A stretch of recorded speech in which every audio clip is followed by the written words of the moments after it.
Right, this is going to be the newest episode of the best Damn League Show, period.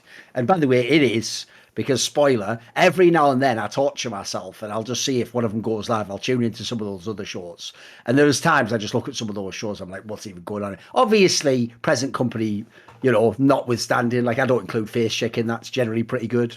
When Deagon's not talking, he's all right. Actually, I actually don't mind Deagon if people don't mind. I think he comes off pretty well as a host. I've always enjoyed him. So no, but the thing is though, some of the other ones, mate, some of the guests they have on these shows, it's like, the most egregious ones are obviously Hotline League, where they just bring on some guests where it's like on paper you'd be like, wow, I can't read. This is an interesting topic, and then they just never talk about the topic, or they just like give like some fucking PR answer, and you're like, what? Was there no there to ever like press the guy to get the answer? Like, we'll just let him go on that. Like, oh, okay then, TSM guy. I guess things didn't work out, and we'll just hope for the best. Like, no, cool. Like, so anyway, this show ain't about that. This show is real, raw, street rap, hip hop, boom bap. That old school shit. Yeah, exactly. No, whatever. No, here's what we're going to do, though, right? I want to start with, listen, the other thing I think we should do on these shows as well, Dom, is I don't like to pussyfoot around and like set things up and all. So let's just do this, right? The first thing we have to talk about this week, because these are two teams that are playoff teams, has to be that fucking G2 versus Misfits throw, right?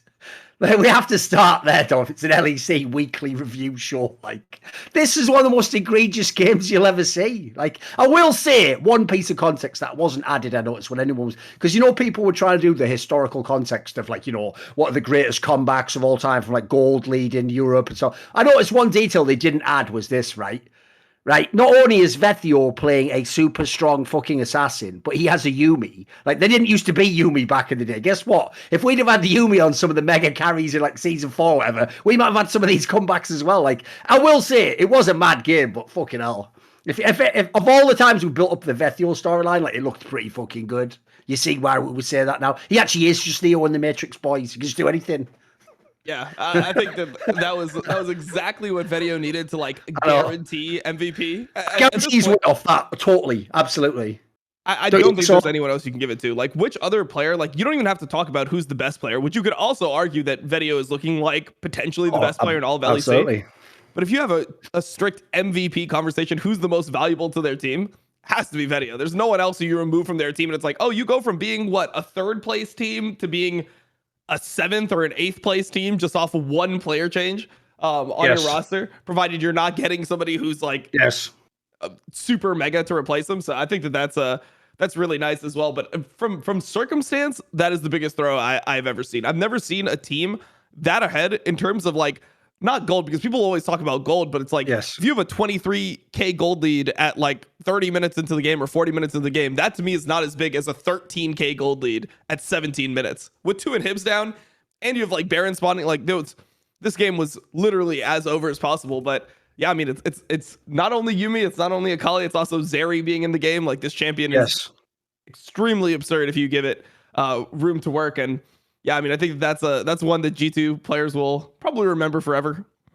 What do you think on that then, on the Zeri topic then? What do you, like, here's the question I have for you basically. What should like an out of control Zeri game look like? Because so far, I've seen a bunch of teams have like embarrassing losses where they let it through on draft, which if you read the interviews with these players, they imply that they think, they thought it was like you could handle it or you could control it or it's not that big a deal or have won scrims against it. So what do you think, what are they envisioning that isn't happening in these games? Because I've seen some games where it looks busted as fuck. Yeah, I mean, it definitely looks busted a lot of the time when you see Zeri. I think that the main problem is when a team doesn't have enough CC to actually lock the Zeri down. I think that's like, I think Zeri's the type of champion you just need to point and click, press a button, and have this guy just like be unable to play the game. Which they had from, I believe, the Nautilus in this game.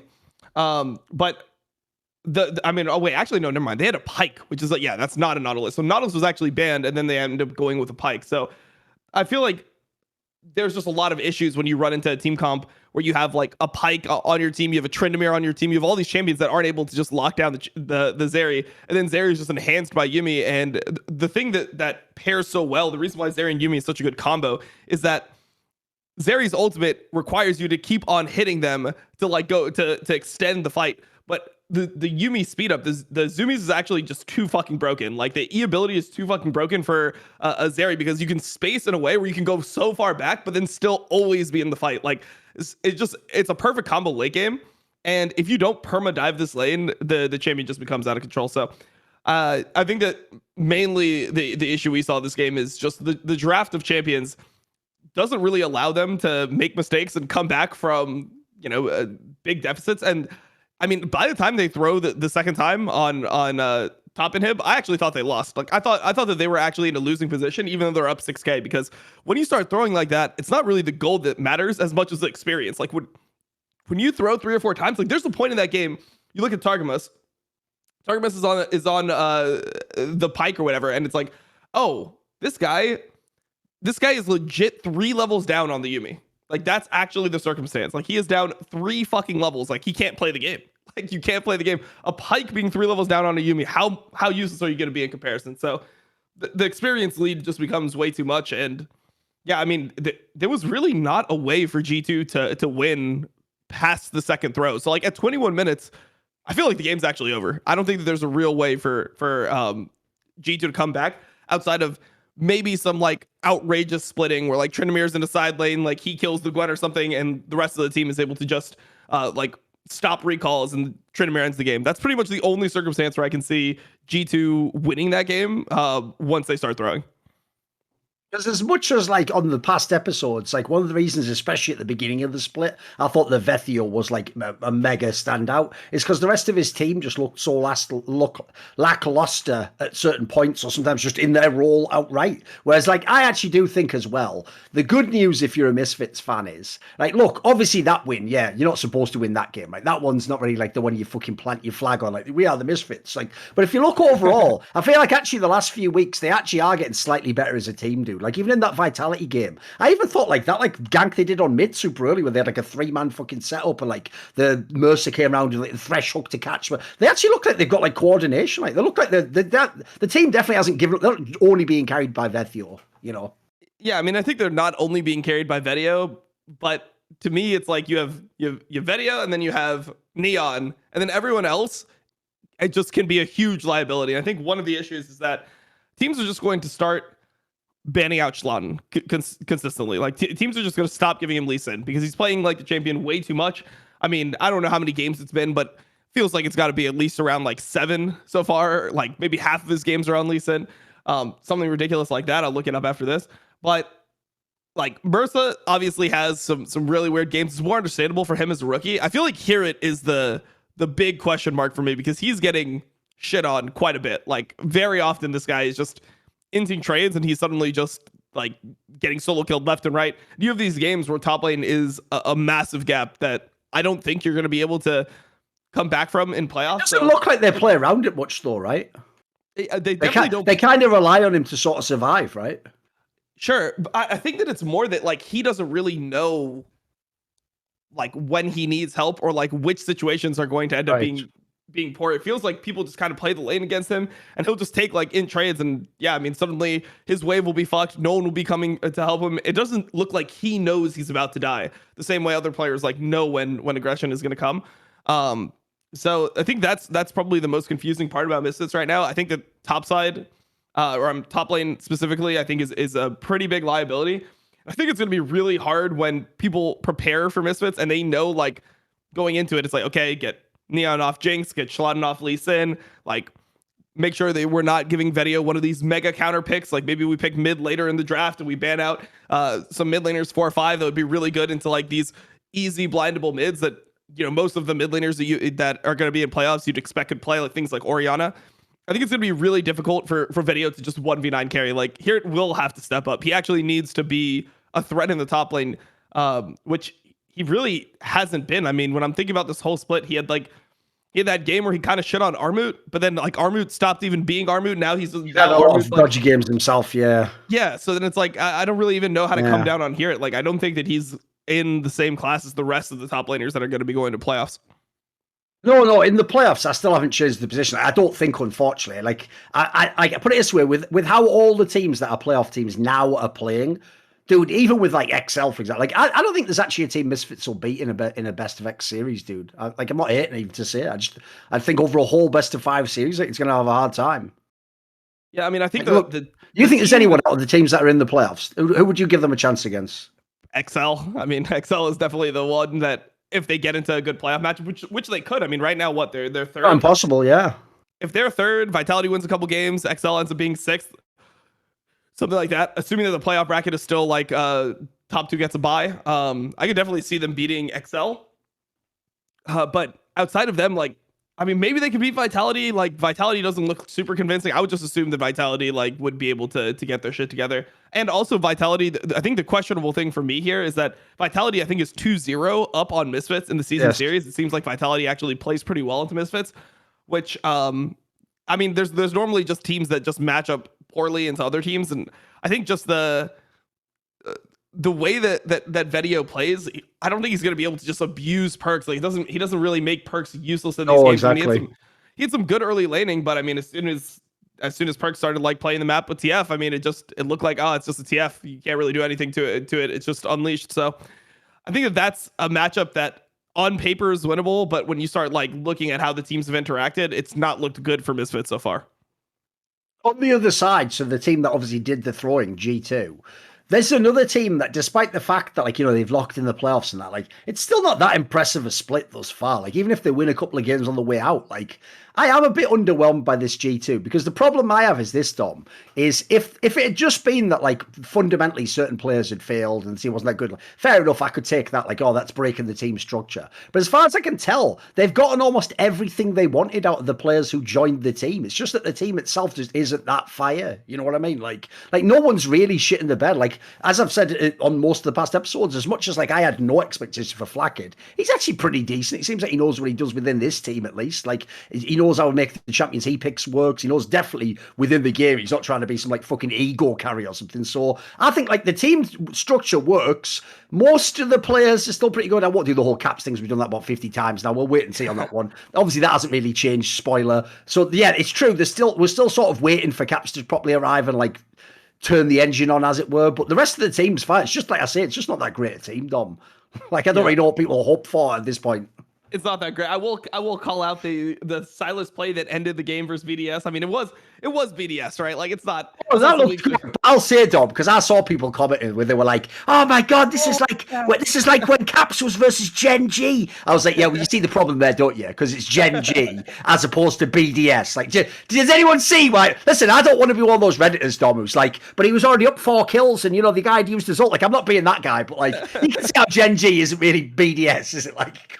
Yeah, I know you mean. It looked good. If I take the name for itself, I'll give you that. It looked sick. I'll give you that. Yeah, no, exactly. I think that's what more for me is like, it doesn't really matter who his opponents are so much in terms of like, we haven't seen him actually like play the edge of his champions like that. Like you've never seen him in recent games look so controlled where he's like, oh, yes. Like I just know this situation. It looked like he'd played that situation a million times. Like he knows that there's no chance of him ever dying there as Silas and just to like go in what needs to be done to hit. It's like that old famous Carlos play, Ocelot play, the Cassio play in that first I think it was what was it? It was Cologne. I think it was like an IM Cologne where he played Cassio. He got that 1v2 kill or 1v2 kills as Cassio versus TSM, and he was like, yeah, as soon as the trade started, all I was waiting for was like, am I gonna hit the second Q? If I hit the second Q, then I end up getting like the double kill. It was like that where you saw like Caps where he was just in the zone. It's like, okay, all I have to do is like land this second chain. As long as I hit the second chain, you know, that's killing the whole team right there. So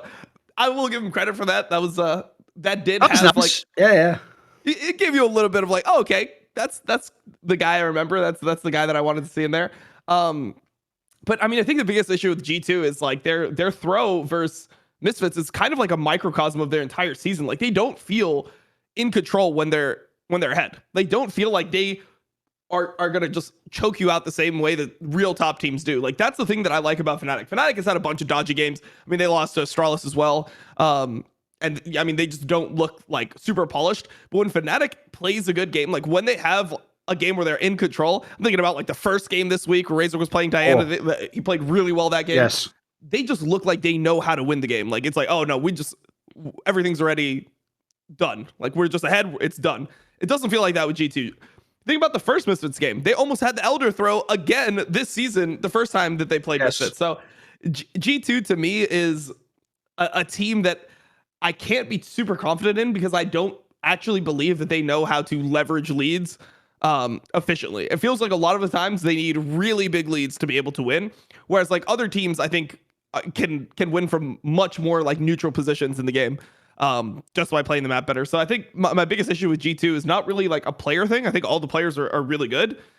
It's just that they just don't seem to like be able to read these situations ahead of time, and it makes me feel like when they're in these games, what's their communication like? What's their prep like? Yes. How do they view the game like when they're going into one of these late Drake fights? Are they calling the proper things? It makes me feel like there's some like deficiencies in how the team operates around like a Soul or a Baron or a late game push. Like, do they track everything that needs to be tracked? Are they able to look across and read exactly where the key flashes are, what their win conditions for the fight are, if they need to like flank or do they need to like stop somebody on a flank? Like, they don't accurately determine what's going to win or lose these situations. And I think to me, that's like the biggest issue that I see.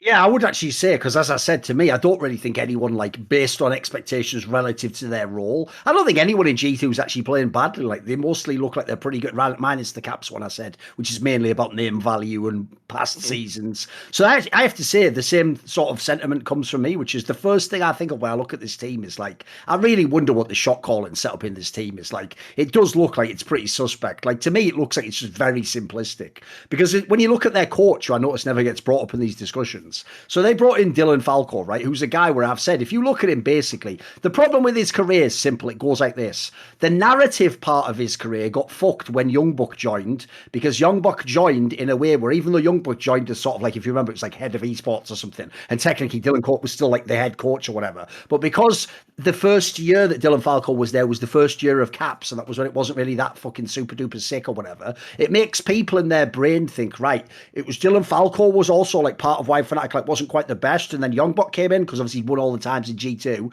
they were like, so then Youngbuck's like the real reason they sort of like won it. So I noticed basically no one really gives Dylan Falco his props on the Fnatic one, but then for me, you can't argue with the other teams he was in. You go look at the talent he was working with on paper in some of those Schalke lineups, like, mate, he's working for real, obviously the pod included. He's working miracles. Like, look how many times he had those teams either like a contender or a playoff team, or they sometimes would have like one player to play around like upset, but you could just find a way to make it work, still set up the right game states. The problem is this, right? I do think he's a pretty good coach, but I also think that like you are somewhat limited as a coach based on the personnel you have. This is what every sports coach will tell you. It's like at the end of the day, for all I know, Dylan Falco might have the most genius way ever to play the game, but if you can't do it, like if the people can't execute it, this happens all the time in my native game of Counter-Strike, Dom. You get people who think that like one of the leaders isn't a great tactician or something, but what you might not know is maybe in his team he has like a rookie who just doesn't have the experience to know what they're doing. He has some star player who's like super egotistical and wants to do his own thing, and then maybe like it's something really nuanced that you might need to do in a tactic. There's no one who can do it but him maybe, so he's super limited as to what he can do, what he can call. Meanwhile, another guy's got all the arsenal, all the weapons, all he can call anything he wants.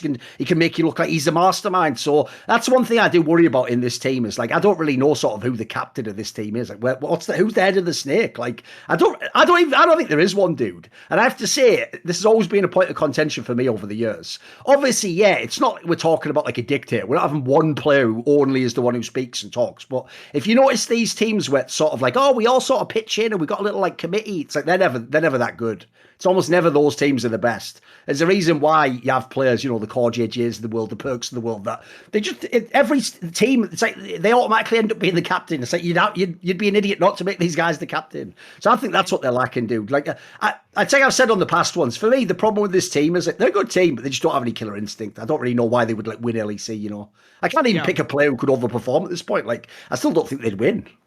Yeah, I mean, like... I think their most exciting players this split for me have been Targamas and Broken Blade, which is kind of weird that like the top of support are doing really well, but it seems like BB has been like shitting. I mean, before they have this massive throw, like BB solo killing here 3 times in the fucking game, like that it's looking pretty doomed. And then I feel like Targamas actually has like really good early game. Like it feels like he knows exactly what he needs to do. Mega.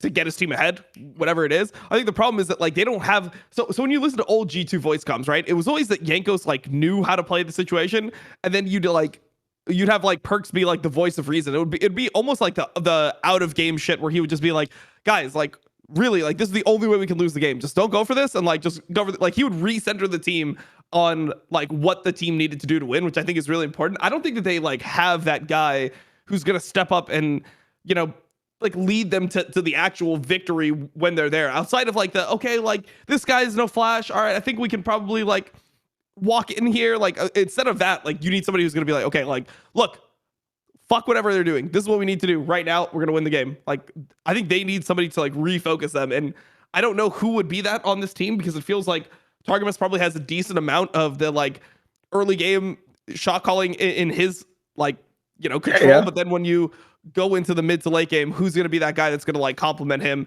and actually, you know, it's set up the situations and just make the team feel like everything's under control. It feels like they always, I mean, part of the reason why they throw is when you look at them in these games, they look a little bit confused. Like it feels like even when you watch their voice comms, which I'm pretty sure I've watched all their voice comms, like even they show most of the key fights, and a lot of the times it doesn't feel like they really know like especially in their losses, how the fight is going. It's just, it feels like, oh, I'm going in here. Oh, I think I'm dead. Oh, okay, I'm TPing. Like, I guess we can't fight. Just try to live. Like that's like their entire voice comes like, what the fuck? That didn't seem like control. That didn't seem like you understood what was going on, or like you were aware of what your teammates were doing.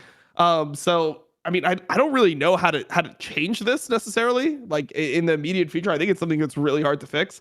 But yeah, I mean, it definitely doesn't look.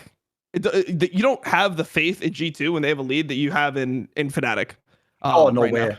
So I'd even say as well, there's another aspect that no one ever brought up, because when you compare players, you tend to do it individually. But another angle on the whole, like Caps versus Perks angle, right? Because they're obviously the contenders for like the Western GOAT and all that jazz, if we ever do that, like hypotheticals. When we discuss like if you had them in a team, right? Normally you're talking about if you put them in like the best team possible. So, you know, it's like you just need to know individually how they play. If you ever do that thing of like, you know, which one do you start a franchise with?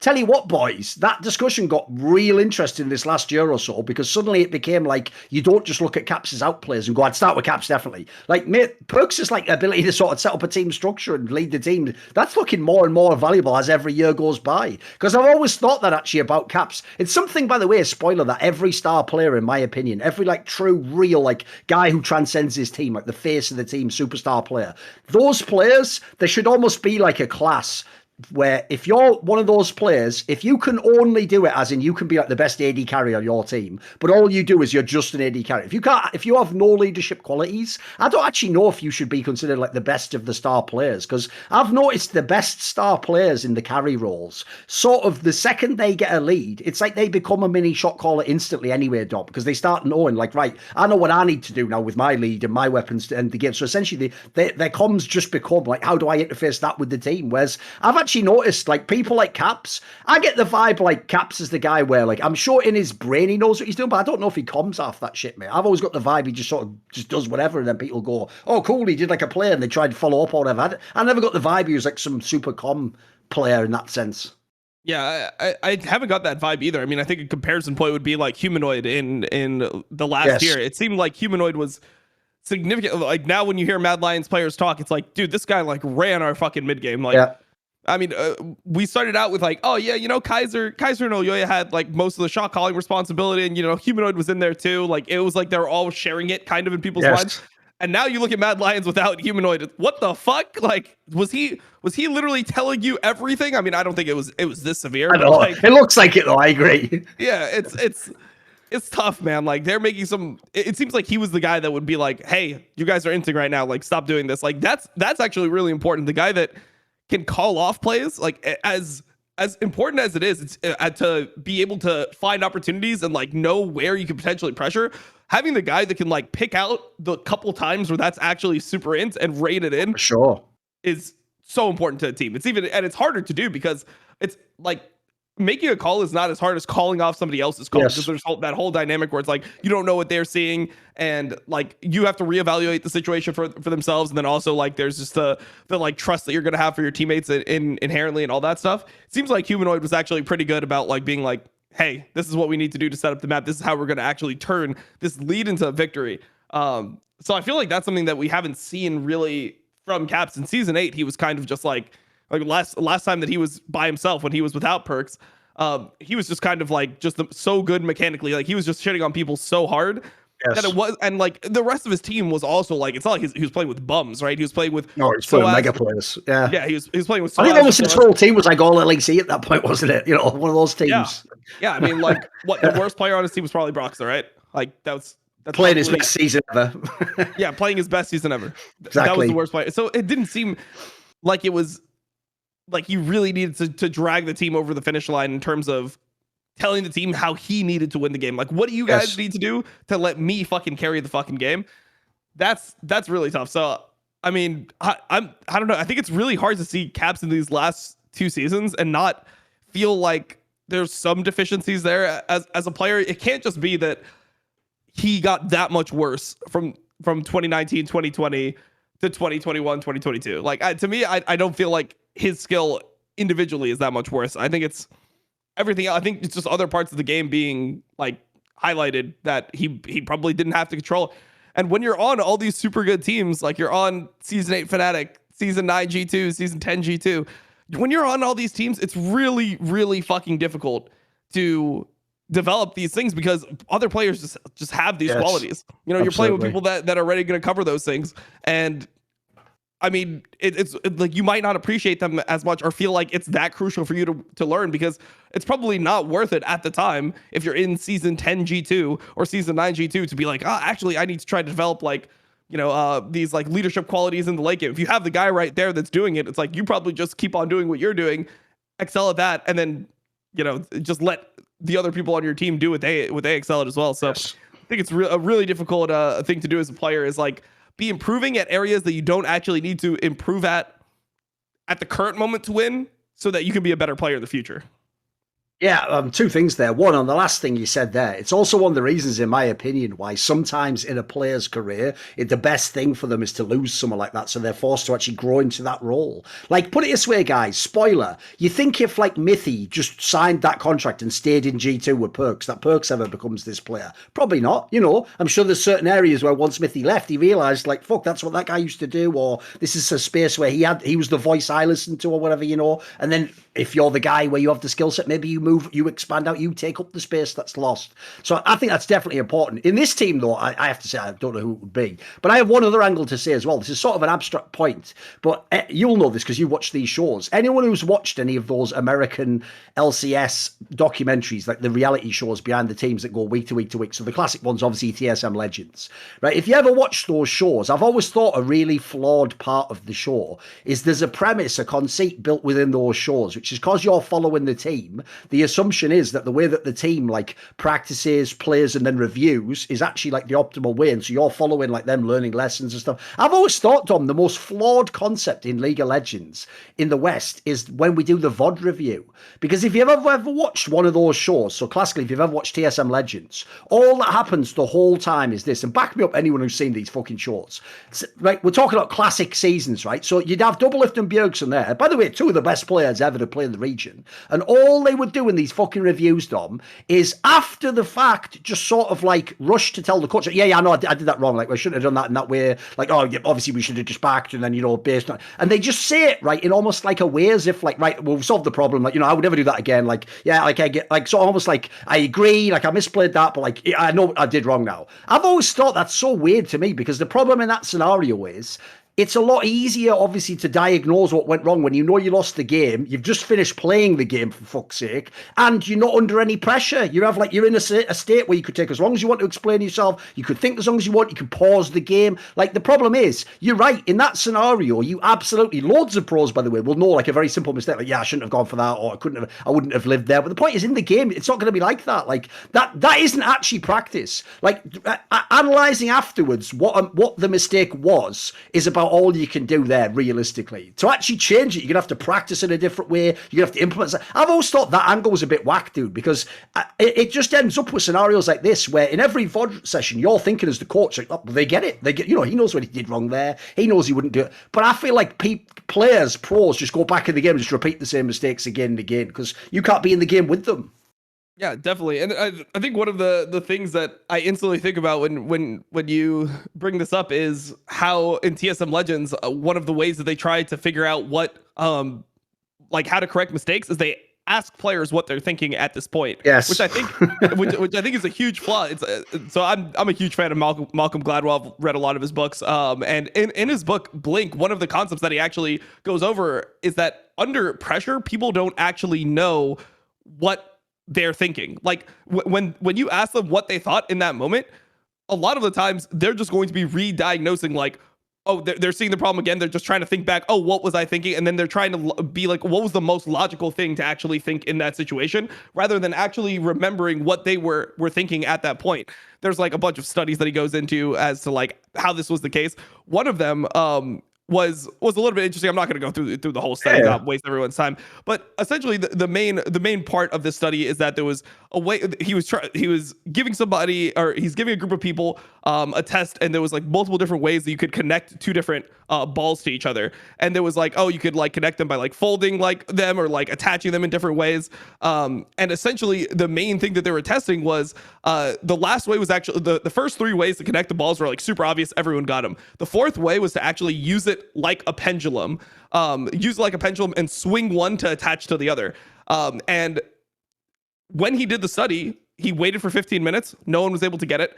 And then he would walk through and he would knock into something. He would knock into like a pendulum that was on the wall. That's he the would way knock on into this. it, Yeah. and it would swing. They implant the idea in their brain, sort of. Yeah, exactly. And people would then almost all instantly get the last way to connect it was with the pendulum. They're like, oh, okay, I just swing it. And then he would ask them afterwards, like, how did you figure this out? Like, what happened? And they would come up with all different answers as to like, like a totally different concept is what they did. Yeah, they're like, oh, I tried everything else and this was the last thing left. Or like they would like give you some stories like, oh, like, you know, when I was a child, I remember like seeing something like that. And like in reality, like it was all like very defined. It was like you saw subconsciously a fucking pendulum and then you just thought of a pendulum. Like that's what happened. But almost no one could actually give you the reason why they did it. So there's so many things that are actually going on in your subconscious in a game that are going to impact what your decision is. So whenever I see those team reviews, I just immediately think about how useless is it to ask these players, what were you thinking at this moment? Because like we don't work like that as humans. Like I can't document every single reason, like even in the show, why I responded to what you said in different ways. Not. Yeah.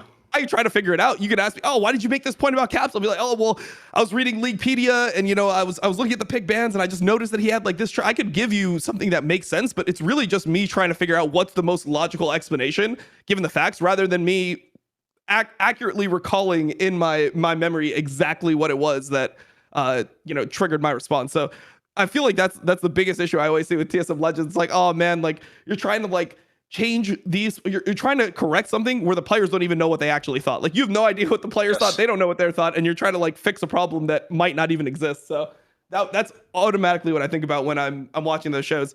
But yeah, I mean, I think there's a lot of things like when you go into practice, how archaic it is. Like, I don't think it's the most conducive way, or I don't think that the way that they go about like VOD reviews is the most conducive way to learning. Like, I don't know. I don't really see the correlation there 100%. I just don't think that people really know other ways. And it's like, I mean, I guess it seems the most logical, right? You play the game and then you watch the game again and you try to discuss it. Like, there has to be better ways though, you know? I haven't put enough thought into it to be like, what is optimal, because we don't have all the tools in the world. Obviously, if you had practice tools and you could actually like scrim specific situations, that would be mega. But how do you actually get more out of practice? Because a lot of practice time does feel wasted in the West. I can tell you that. Absolutely.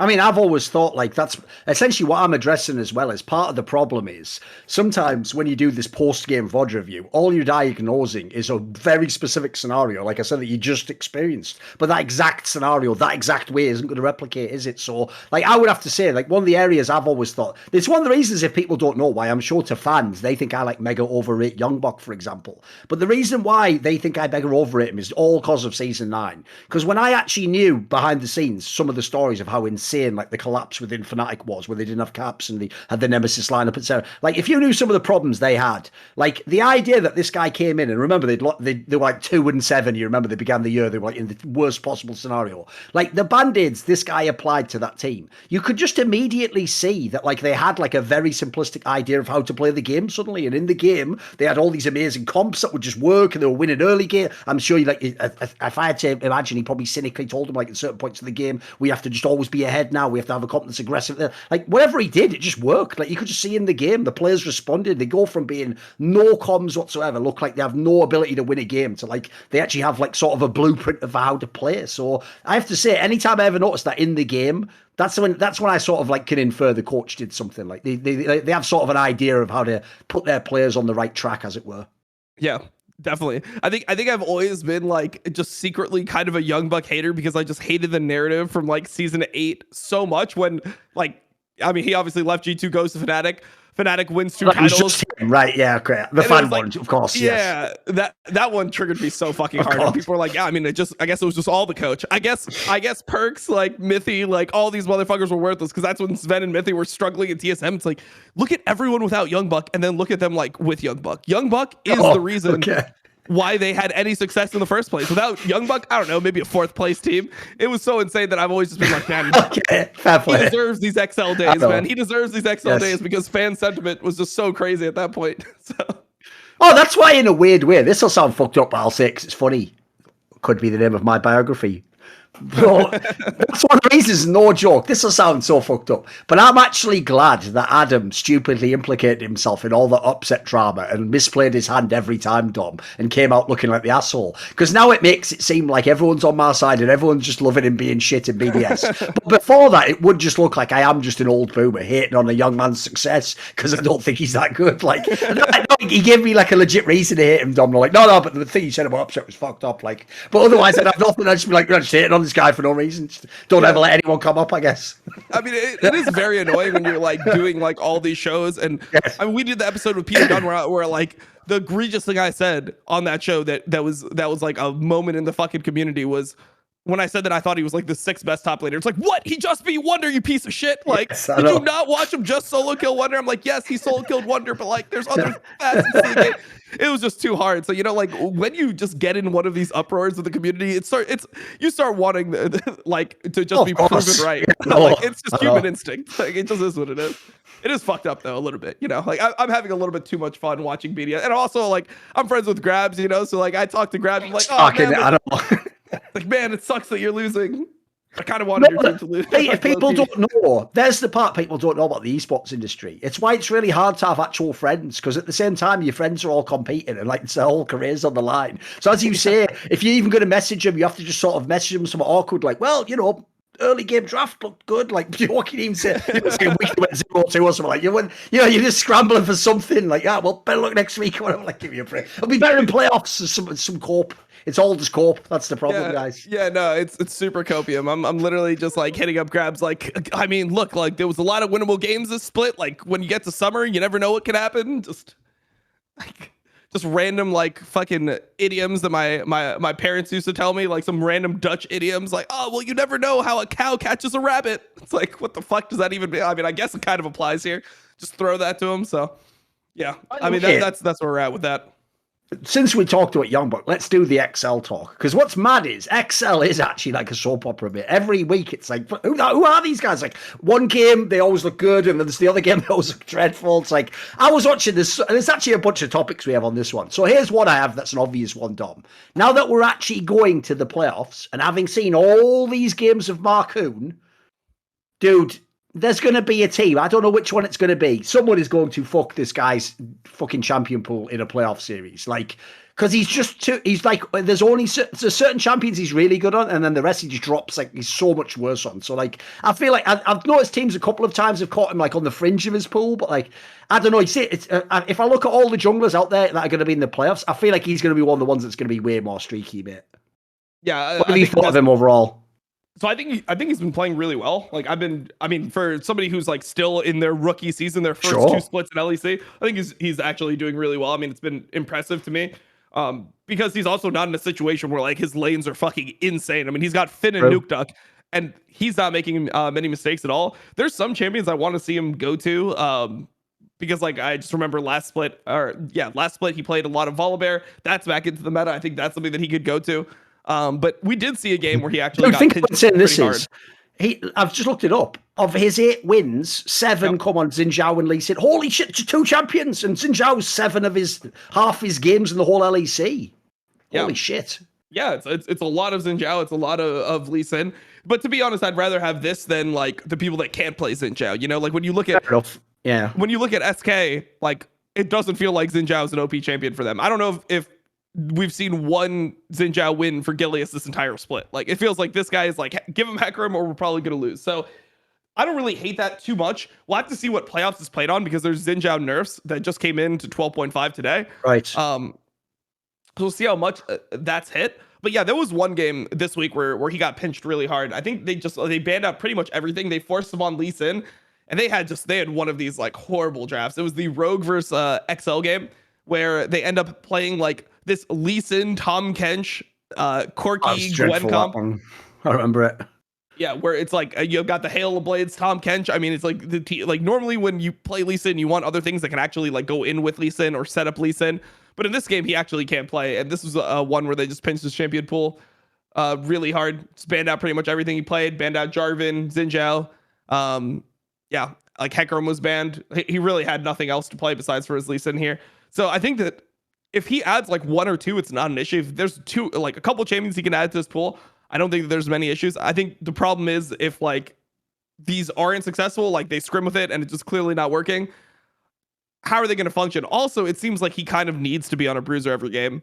Like he doesn't have the ability with the way his team plays to, because he's playing by himself a lot. So he doesn't have people that are supporting him and like getting him leads. It's different. It feels like XL is different now than it was with like Advienne. Advienne and Marcoon were kind of like a little duo, it felt like, where now Mickey X is like better, I guess, but he's doesn't play as much with Marcoon. I want to see if like there's any of these other champions that people can play that are added, because right now it doesn't look like they would be a Viego team, right? Like it doesn't look like if Marcoon was playing Viego, that champion would work at all, because normally you're kind of follow-up. You need people to help you get in positions to actually do things. So yeah, I mean, I want to see if there's things that he can add. I mean, right now he's at 4 champions. I think he could add Volibear pretty easily. He was good at it before. That would be 5. Now, is there like anything else that he can play that will allow him to just not get banned out? Because I feel like once you have 6 junglers, you know, you're deep enough that it's very rare that teams are going to go with the strategy of like ban 3 junglers, then like take 1, then ban 2 more. You know, that's pretty, yeah, that's pretty tough to do. So especially if you're like on red side with all the OPs that are in the game right now. Like Renata, we have to see how this champion is prioritized right now in LPL. It's been like permaban for the most part. Zeri, like it doesn't feel like you have the opportunity to really target a jungler's champion pool.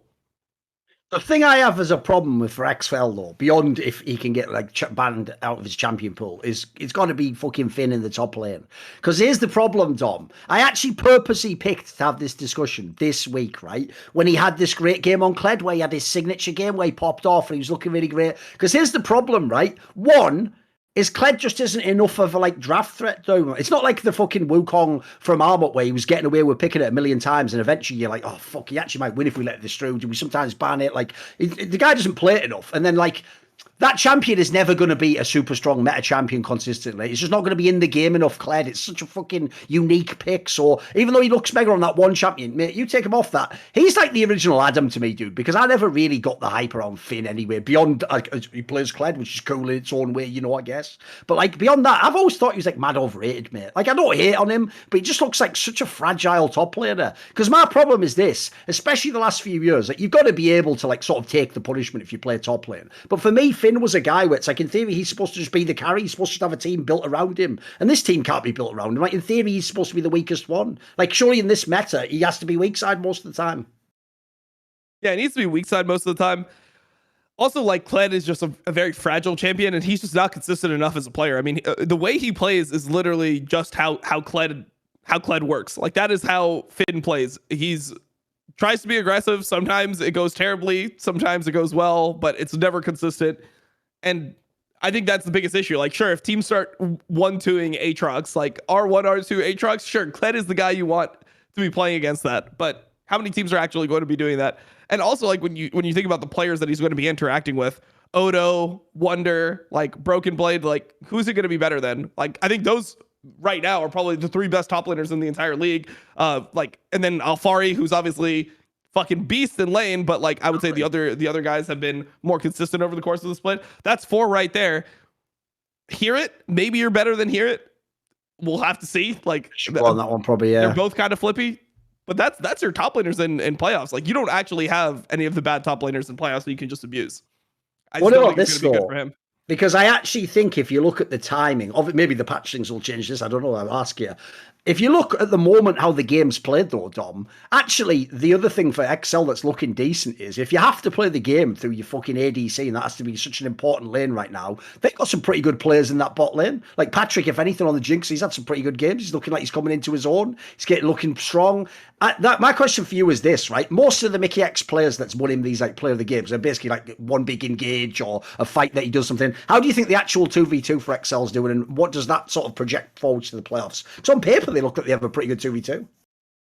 I think they're fine. I mean, everyone looks insane on Jinx right now, so we'll have to see which one of these players really emerges when That's true. is just inevitably taken out of the game. Like, I mean, we'll see. I think that there's some people talking about the fact that playoffs might be on 12.6, so there still might be one more patch that we haven't seen yet. Okay. And I mean, I don't know when the fucking Jinx nerfs are coming, but they better be coming in that patch. They have to at some point, right?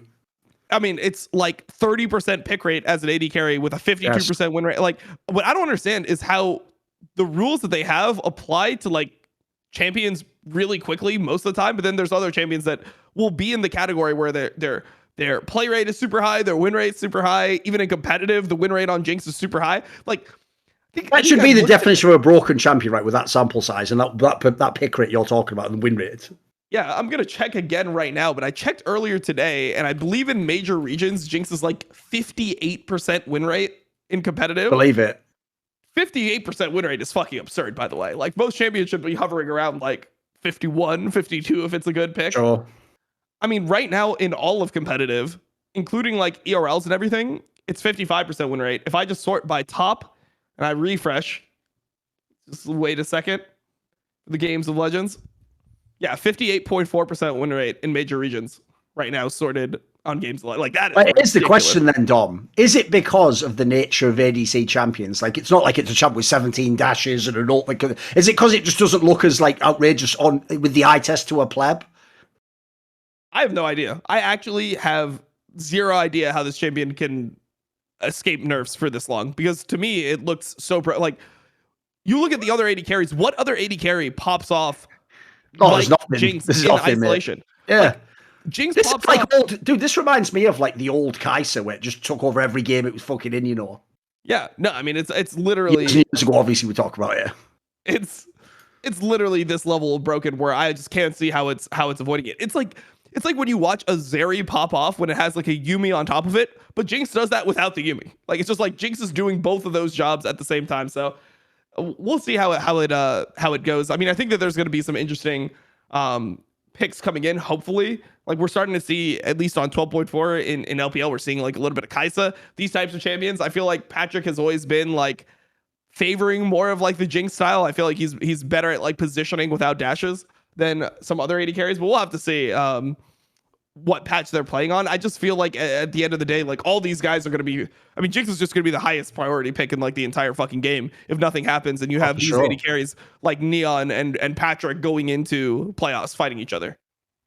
Also, not exactly the best time ever for Flack to be on G2, but we'll see how he does. Maybe it actually helps him. Maybe he gets a couple of cheeky Jinx games and steals them. By the way, just before we leave the Jinx topic, I just thought you'd appreciate it. I'm sure you saw this, but it was a couple of weeks ago, I think. Did you see that thing where they did an interview with Deft because he had like, you know, fucking another game on Jinx where he'd carried? Yep. And the title of the interview is it's just the most perfect career. It's so good, isn't it? The title of the interview goes, right? Because if people don't know, it's not just that Deft has an insane win rate. He's played like 40 games of it in his career, so he's got like an insane sample size. And the headline just goes, DRX Deft on his 92% Jinx win rate. This is for his whole career, guys. 92% win rate. Because he's Korean, he goes, since it's not 100%, I'm not too amazed. Which is like, oh, come on. Like, brother, you're not supposed to win 100% of games over like a 10-year career. Like, what is that? Like, Korean, what I love is, like, on some, look, I'll give everyone the spoiler. Behind closed doors, they're not really like that. Like, some of that is like, they are saying it for like, you know, so people believe that you're all very dutiful and sort of like a perfect. But even so, on some level, they actually do Koreans do sort of like, there is like a bit of truth there though. They actually do somehow fuck their own brains to believe every failure like is directly their fault, which, you know, like on some level, on like a self-help level, that can be good, you know. It's like a way to check, like, could I do anything more? But sometimes they do go too far with sort of trying to be humble. Like, let's be 92% win rate. It's a fucking amazing rate, Deft. What are you talking about, you idiot? No one's going to have that rate on any champion. 40 games or so. That's impossible.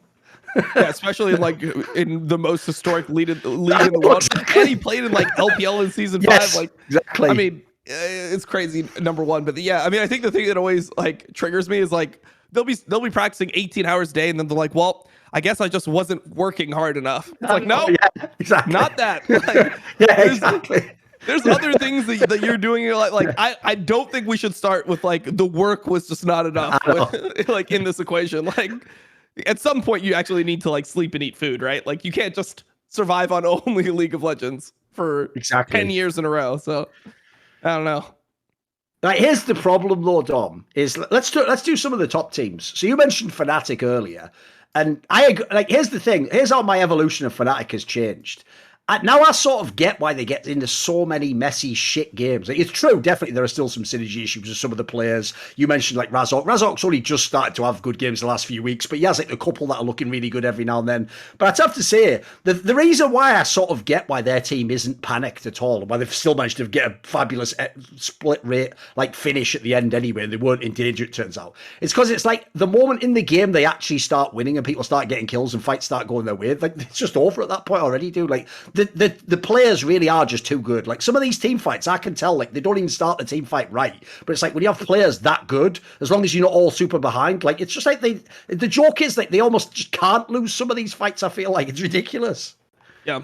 And I think that also, I mean, they're doing it from suboptimal conditions. Like if you're looking at a lot of the drafts they're playing, like they're playing some drafts that they have no business winning. Like the one that they had this week with the Hilly Pike and the Viego, that's a draft that you should never win in any world. But like these are just picks that the players play like and at an insane level. So I mean, we'll see. I mean, Hilly is always this guy where champion priority doesn't actually exist when Hilly's in the game. If he wants to pick Pike, I would let him pick it anytime he ever wants me. That and Rakan, he can have those. He's got the green light on those. Any game he wants me. Yeah, there you go. That's literally the other one I was about to say is like Rakan. Somehow you look at Rakan the entire split and people are like, oh, you can't really play Rakan because Nautilus and Leona exist. Like maybe you can like pick it if you ban those two. Some shit like that. And then you watch like playoffs and it just becomes a theme. Rakan just ends up being first pick with Hillsong in the game at some point during every single playoff run. It's just like, the kit just fits him too well, dude. The kit just fits him too well. Like, he just has a vision for what to do with that the other people. Like, same with all the pikes. Like, look at all the pike picks we had this week. Some of those pikes were fucking questionable as fuck, mate. Some of them are amazing, obviously. So to me, yeah, the Hillsong pike hit's different for sure.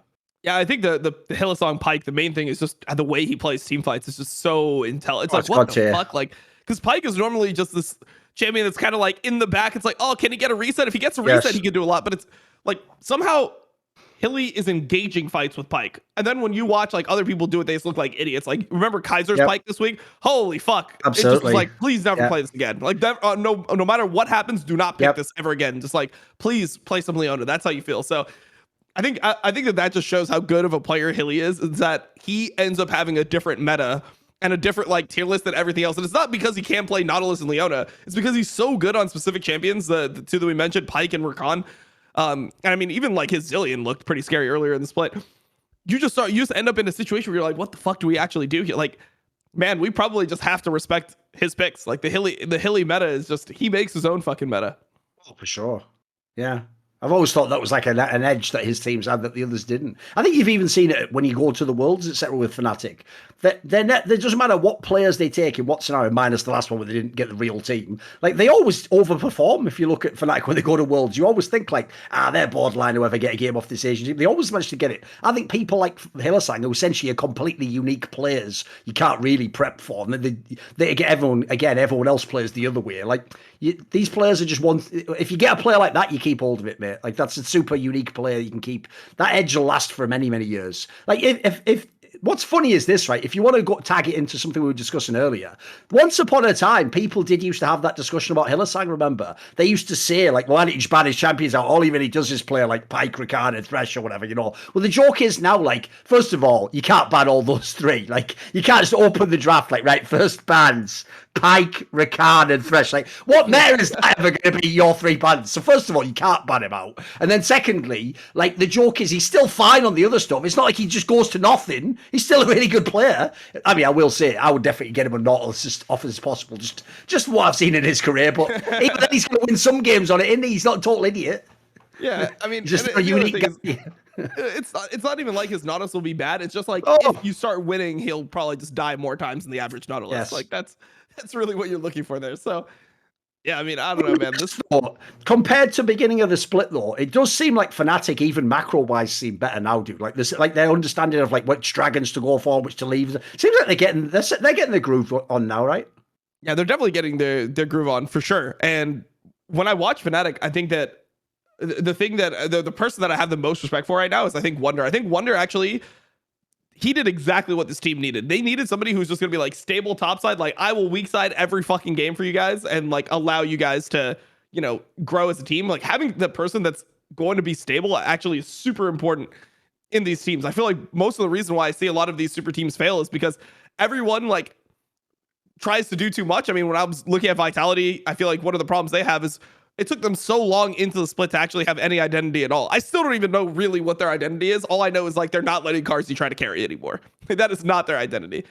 And Fnatic actually had a guy who's like, he's going to be the fucking rock. Like you're just going to have weak side top lane. Even if he plays something that's a carry top laner, he's going to play it like a weak side top laner. So yeah, I mean, I think that is actually like Wonder definitely deserves some praise for this because I mean, it's not as easy as it looks. It's not like, oh, he's just weak side. It doesn't fucking matter. It's like, no, man, like being able to be a consistent, good weak side top laner in a team full of superstars when you yourself were like known for Camille and all these picks. For sure. I think that deserves praise for sure.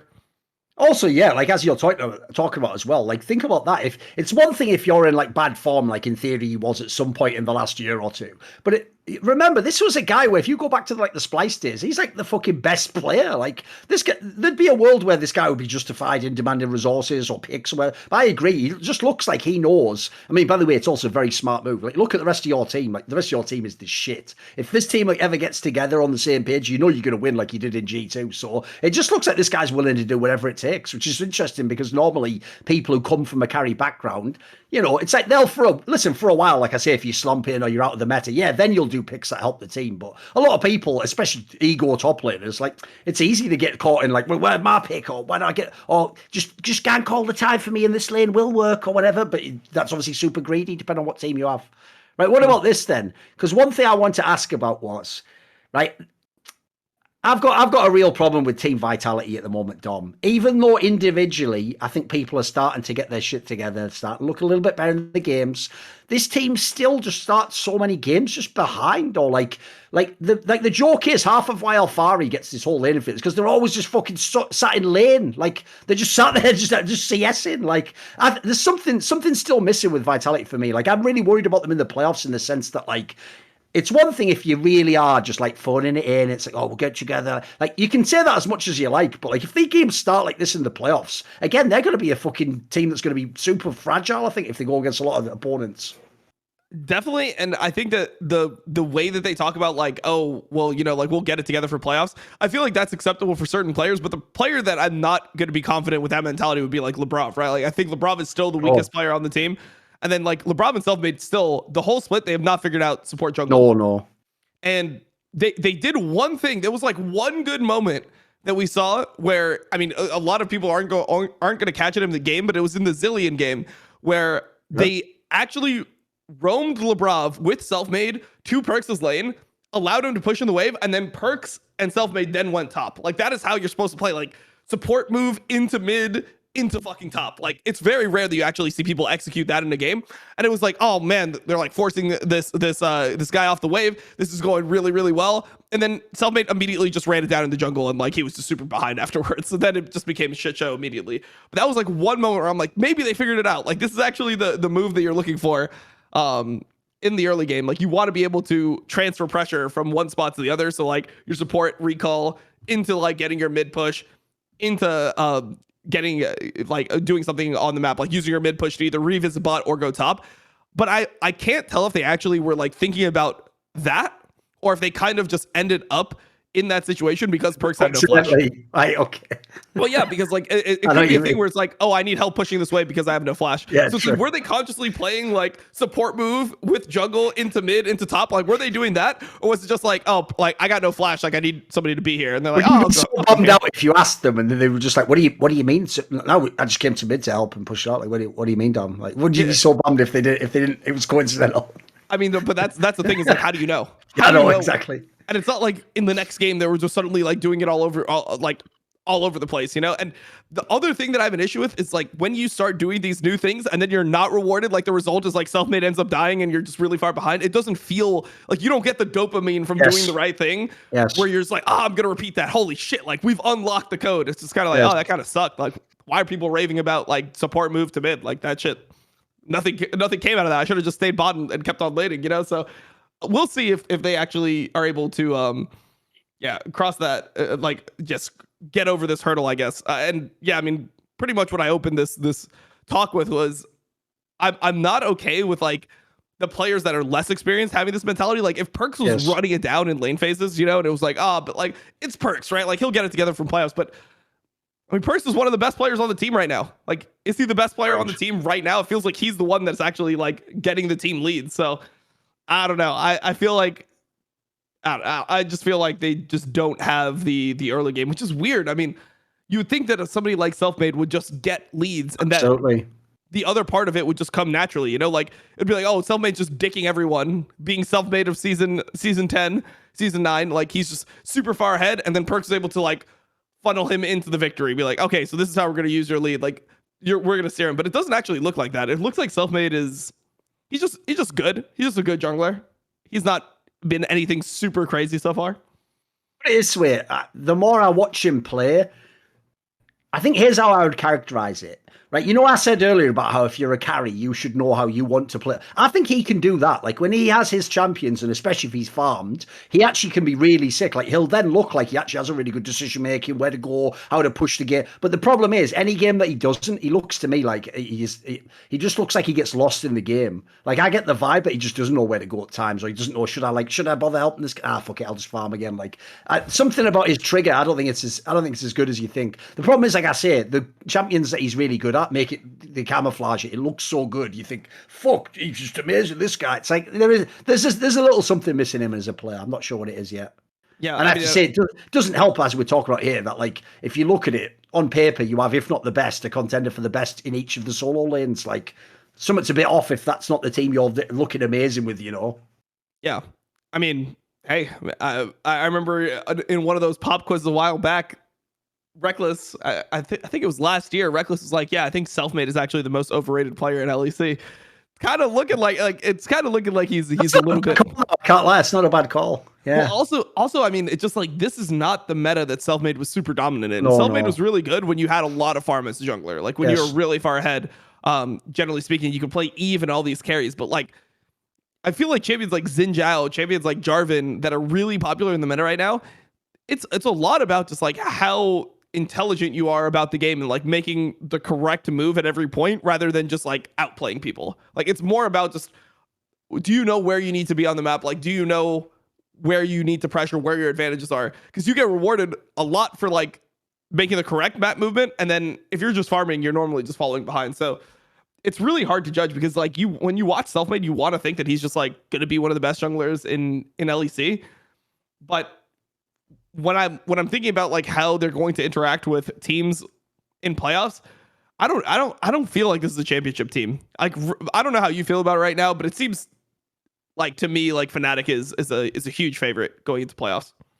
This might sound weird because this is like a premise that you have to sort of be an analyst. You have to have thought about games and matchups and predictions a lot to know this, right? What's weird is my vibe I get from Vitality is this, Dom, if they end up playing against another really good team, Rogue, fucking Fnatic, if they play a series against a team like that, as bizarre as it sounds, I actually think like the better team could sort of bring a good game out of Vitality and they could look really good and it could be like an epic series. But I'm actually sort of with you. I wouldn't be surprised if there's a world where they get the wrong opponent and this team could just lose like a really unconvincing like 3-1 series and just be like, what the fuck was that? Like, you know, your picks are off, people don't win lane, you just fuck up a kit. Like, I could see them also being underwhelming in the playoffs, I have to say. The difference is, like I said about Fnatic, every problem they have, I mean, they still end up winning the game most of the time. They still end up like overcoming it with a strength elsewhere. I don't really have that for Vitality. It's more like they look dreadful at certain points or players look disconnected. And then they just win some games because at one point in the game, like it looks decent for that point of the game or the opponent throws.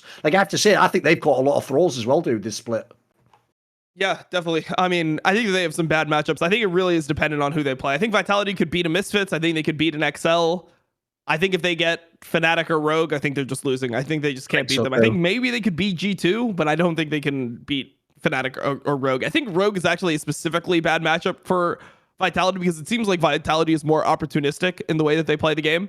Whereas like Rogue doesn't, like Rogue is just the stable team. So I feel like they'll just slowly lose against Rogue until, you know, they're just too far behind. So I think that's the issue there. I'm with you though. Like, put it this way, I don't think Vitality wins this split, and there's nothing like I can't. I'm also thinking of this because they've played nearly all the regular split now.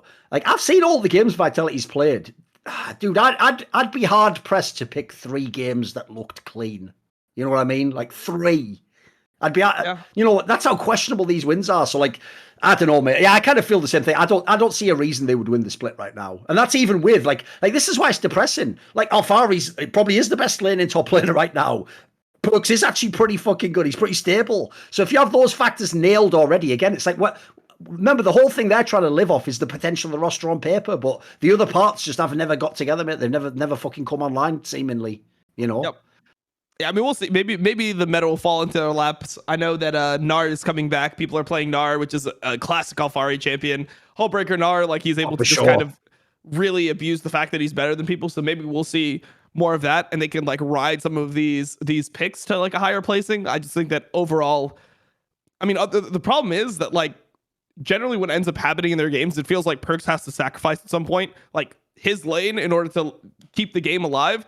And if you're doing that versus a player like Larson or Humanoid, they're just going to have like 7 million farm and just carry the whole game alone. So I just think there's too much pressure on them. And yeah, I mean, I think Lebrov is probably the second worst support. Like him and Mercer to me are going to be the worst supports in playoffs. I mean, so I'm just assuming here that for the sake of this conversation, the way that it'll be the most interesting is if we just take the fact that like most likely Mad Lions and SK can't make it. Like I know beyond some insane miracle, yes, of course. Yeah, they're 3 games behind with 3 games left. They have to win. They are functionally eliminated. Yeah, exactly. Yeah, true. Yeah. So when you look at like the remaining supports, I mean, I wouldn't take Lebrov over Mickey X for sure. Definitely not over Hilly. Like I'm definitely not taking him over Trimby this split. And so like, who are you taking him over? Right? There's only Mercer left. You're right. Yeah. I mean, it's only Mercer. I'm forgetting one team. It's either Mercer or. Targamas. He's not better than Targamas. Yeah, so you're right. So it's only Mercer. Okay. Yeah, so it's only Mercer. So he's going to be like a big liability. A pure rookie as well. A guy in his first fucking split. Like, come on, get it together, Labrov.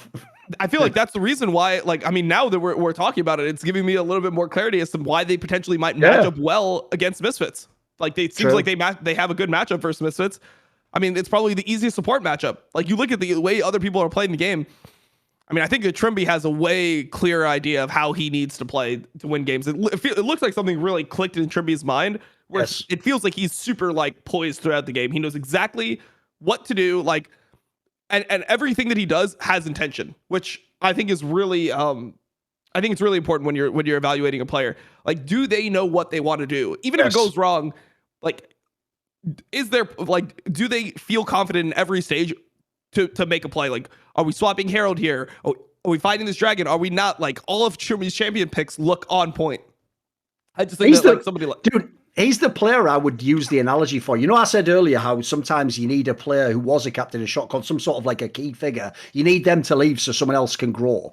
Dude, if that isn't the fucking Trimby inspired story, I don't know what is. It looks like you never really saw whoever Trimby is last year. He was just in that system. It was an inspired team and they played around how Inspired plays the jungle. The second Inspired left that team, it looks to me like Trimby's a different player, mate. Like, as you said, like, first of all, he connects with the jungler way more. He fucking makes players all the time. His roams actually make sense now. Like, this guy looks unleashed. He's probably the most improved player. Yeah, I can see that. I mean, he's been really fucking good. I mean, I guess the only problem is that, like, yeah, I mean, you have people like fucking Fedio, who's like, it's like, damn, is this guy gonna win like most improved and MVP in the same fucking split? Because like, it's a pretty fucking crazy trajectory that this guy's on. So yeah, I mean, he's definitely up there though. I mean, Trimby definitely looks unleashed. 100% agree. Here's the thing though.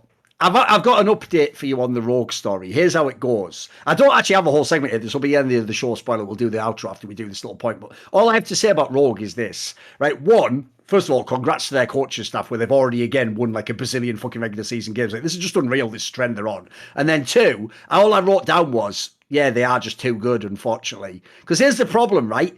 To even hate on them now, Dom, I can only hate on them like this. I think put into a best of 5 against Fnatic will just somehow win 3 games. That's all I could say. But actually, anyone else, I'm not joking. I'll take actually this Rogue team for real now over any of the other teams. Like, I've just seen enough that like they are just totally legit. Like, I've been watching these games, even when people sort of know what Malrang's going to do, it still just fucking works most of the time. Like, it just doesn't matter that you can't ban him out. Like, at the moment, this will work in the playoffs. Like, I'm actually convinced now. Like I said, I don't know if it'll work against Fnatic or if they're in a fight. You know, maybe some extra force can make them a bit worse. But right now, if they play the way they are right now, they will beat most of the playoff teams, I think.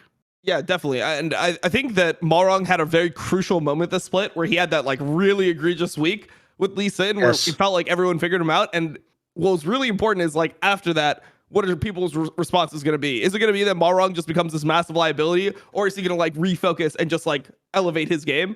And I feel like he did do that. He did actually just elevate his game recently in the last couple weeks. So I think that that's really nice to see that he actually like got tested at a point and was able to overcome it.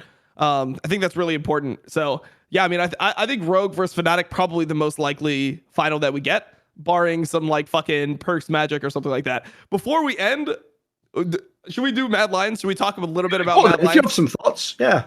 Well, I mean, I just think that it's kind of crazy that a team that literally changed like 2 players and is known for changing players, right? Like, yeah, true. That's what Mad Lions' strength is supposed to be, acclimating rookies. Yes. People just believed in Mad Lions. Like, I believed in Mad Lions when I heard their changes. I'm like, oh, they'll definitely make playoffs. Like, they probably won't win anymore, but like they'll at least get like 4th or 5th. You know, that's what I thought instantly. And yeah, I mean, they fell off the face of the earth. I mean, this is I mean, they're literally behind SK right now, technically, because they're 0-2 to SK. So they're in 8th place.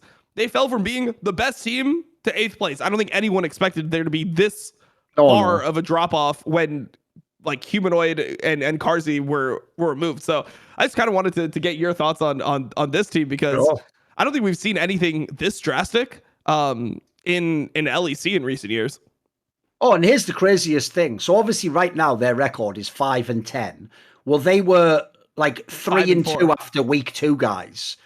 Holy shit. That means 60% of their wins came in the first 2 weeks of the fucking split. Like, so that's why it's even more shocking to me, dude. I would have expected it the other way around. Like, since they're bringing in not just 2 new pieces, but 2 like pivotal pieces. Like, remember, based on all the stories of the players, they claim that like even Carzzy was involved with like shot calling, or he had like some mind for when to move in the game or whatever. So if that's true, you're replacing like pivotal pieces. If anything, they should be the team that starts like super badly, but gets it together as the split goes on. It's the opposite way around. They started the split actually pretty good. Like, they looked early on like one of the teams that sort of had like a basic way to play the game set. Even people like Kaiser, I know now people are going like, wow, he's just fallen off a cliff. Yeah, now he has. At the beginning of the split, he was having a couple of games that were looking pretty good, actually. He was looking like he was a banger. Again, that's why, as you said earlier, the whole narrative was we were all sort of doing the autopsy on the old Mad Lions, weren't we? Like, so was it not Humanoid because in Fnatic he's a bit off? Or was it like fucking, yeah, we're all doing that thing where you just do all the players like, oh, who could it be or whatever. Well, the problem now is like, the whole roster in Mad Lions has just got progressively worse. Like I feel like every single one of the last 3 or 4 weeks, every time I watch them,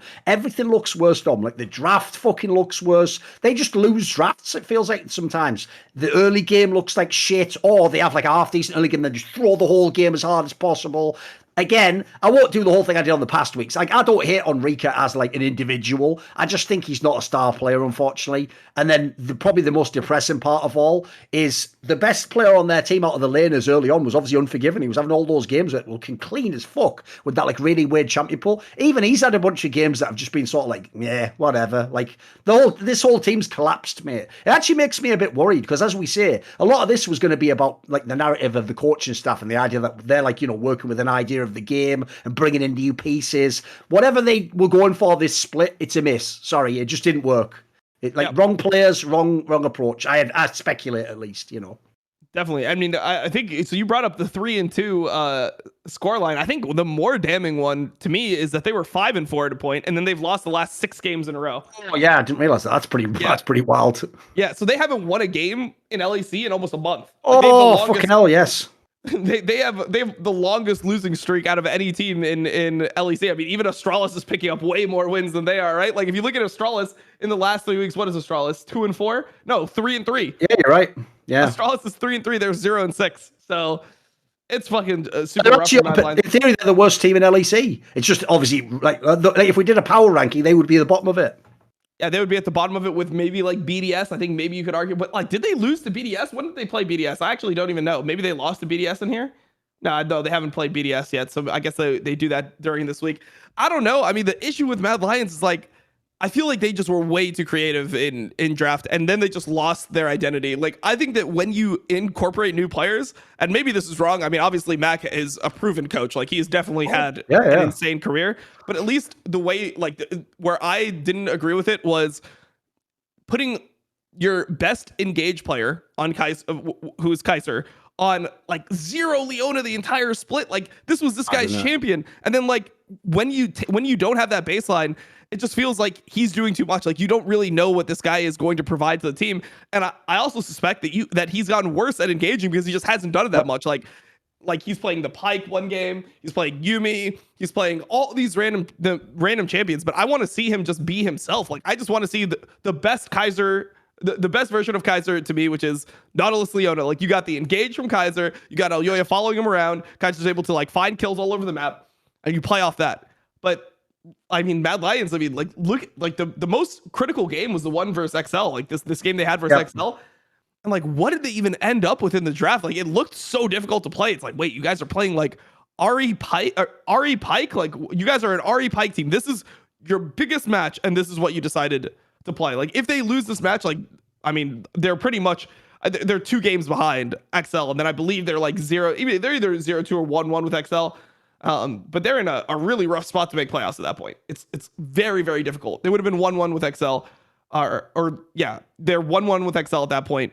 They only have 5 wins. They're 5-9. Even if they go into this week 6-9, it still looks very hard for them to make playoffs. So I don't know. I just feel like they were so all over the place that I think they lost their identity. I mean, if you look at their last 6 games and their last 6 drafts, there's almost no two that you could be like, oh, this is the same identity. Oh, I can see what they're going for. Whereas like when you look at like Rogue's first 7 weeks, like you see exactly what team they are. And even like when you're looking at Vitality, for instance, now like they're starting to hone in more into like what they're doing. I mean, they figured out like, okay, we're going to be playing like, even if it's a weak side top laner or something like that, like we're playing it like it's strong side. We're playing like Hullbreaker Nard to actually just like shit on you. We're playing weak side bot in terms of like how we stylistically play the game. I just feel like Mad Lions didn't decide. They just kept on playing random stuff, and then suddenly the whole split is gone. You know, and up until this last week, I think everyone's kind of expecting them to get their shit together. It's like, yeah, it's been looking bad, but I mean, it's bad. Like, they'll probably squeak into playoffs as like a 6th seed or something. But I mean, at this point, they literally need a miracle to be able What to you make said playoffs. about the draft is what alarms me the most. Is because again, that's the part that comes from the coaching staff. Remember, because here's the problem: whenever you get a team that hits the sort of skid like this team did, where you're just not winning any games, players, as we say, the big key players are playing worse, people's champion pools and identity are lost. What you want to do then is the opposite to what you've just described. As you say, you want to make it like as simple as possible. Like, right, we're going to streamline the game. Here's a couple of champions. This guy, whoever's getting pinched, he's playing these. We're building all our comps around this. Make the game as simple as possible, and we'll sort of expand back out once we get good again. But yeah, I agree. You look at some of these drafts, and these drafts remind, like, put it this way: there's a type of like clever, like Yu-Gi-Oh trap draft that you do when you're like the best team. You know, you're ahead of the other guy. You're experimenting. You're trying to do something unique. These look like the panic ones, dude, where it's like you think you have to have some weird surprise to catch them off guard. Like like these drafts at the end of the split to me make it seem like they just didn't believe they could just straight up win normal games of League of Legends. Because I'm with you on the Kaiser one, especially, dude. Like his champion pool. Who do they think this guy is? Like the last few weeks they've been drafted like he's Hiller-sang. Like I don't get these ones. Exactly. Like, off the top of my head, I might be getting the wrong person, so I hope not. But I'm almost certain when I watched his like Rakan game as well, didn't he like miss every fucking jump or something like that? I'm pretty sure he had like a whack ass Rakan game. I might be thinking of someone else on this one, but it just wasn't like, again, that isn't like the champion I think of him with, mate. Whereas, as you say, when he's on his really good champions, especially in the last few years, that was like one of the most exciting fucking support players in Europe's ever seen. He was mega. Yeah, I mean, so think about this. I'm looking at his stats right now. Season 11, he played 26 games of Leona with a 65% win rate. This split, he's played 1 game of Leona. That's wild, isn't it? That's so crazy to think about. It's just like, how did this not become one of the one of the pillars that you were going to build your team upon? It's like, okay, we've got like Elyoya's like good early game pathing. We've got Kaiser's engage. Now we're fitting the other pieces into that. It was just too much moving around. When you look at last season, right? Last season, remember, he went to MSI and Worlds, right? So he played a lot of fucking games. This guy played a lot of fucking games.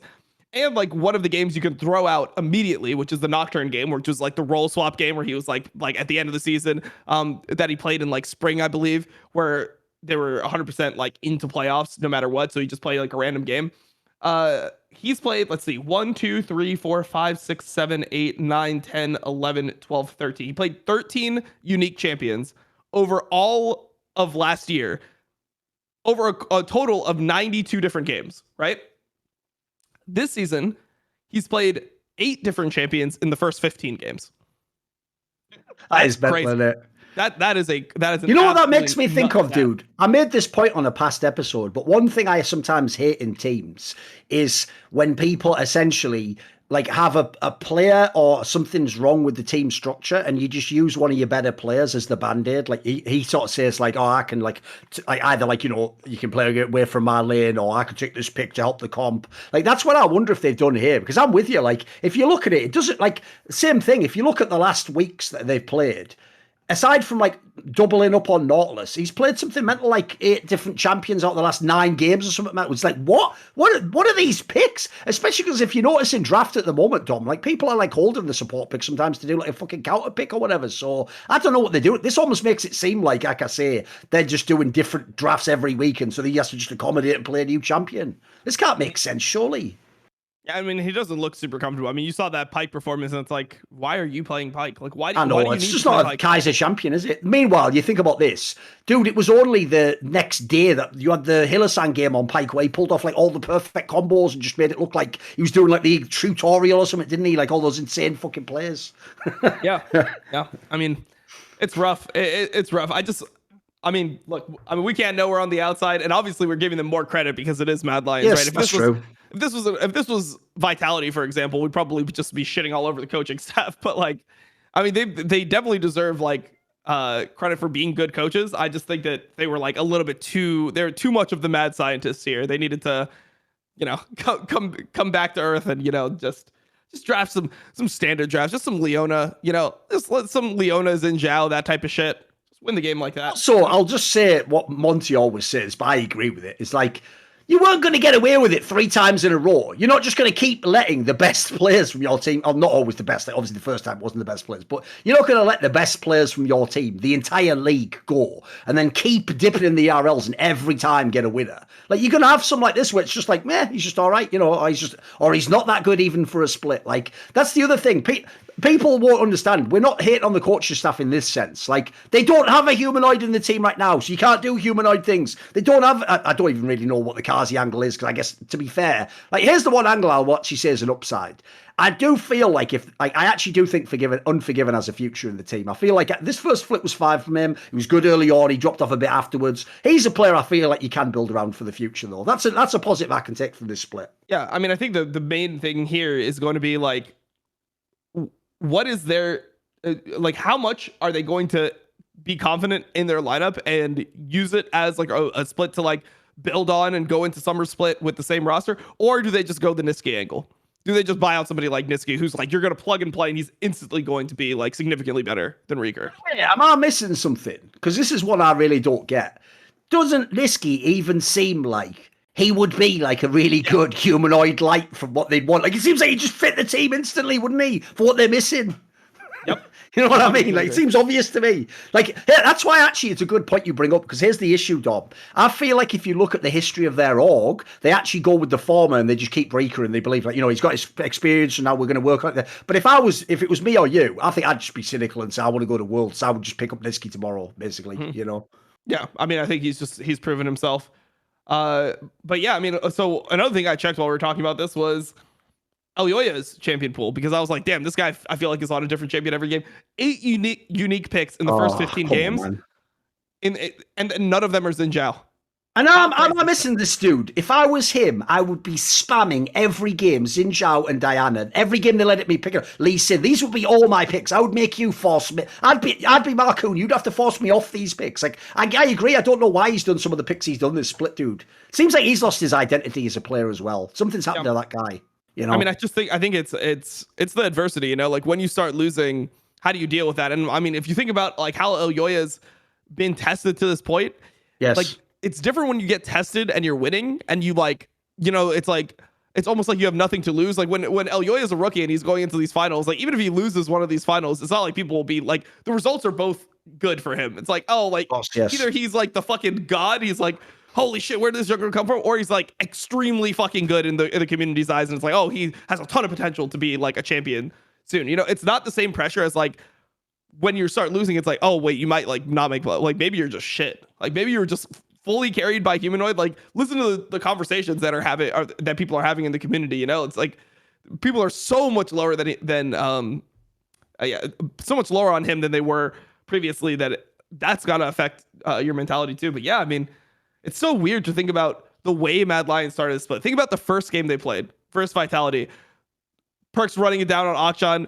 Elyoya just smurfing on everyone with the Diana, like looking insane on that pick. It's an amazing game, yeah. Completely 1v9, and you're like, yeah, Mad Lions is fine. Look at that shit. Like they're gonna be good. Yes. Like these guys are just like, Elyoya is just too talented. And then think about the result here.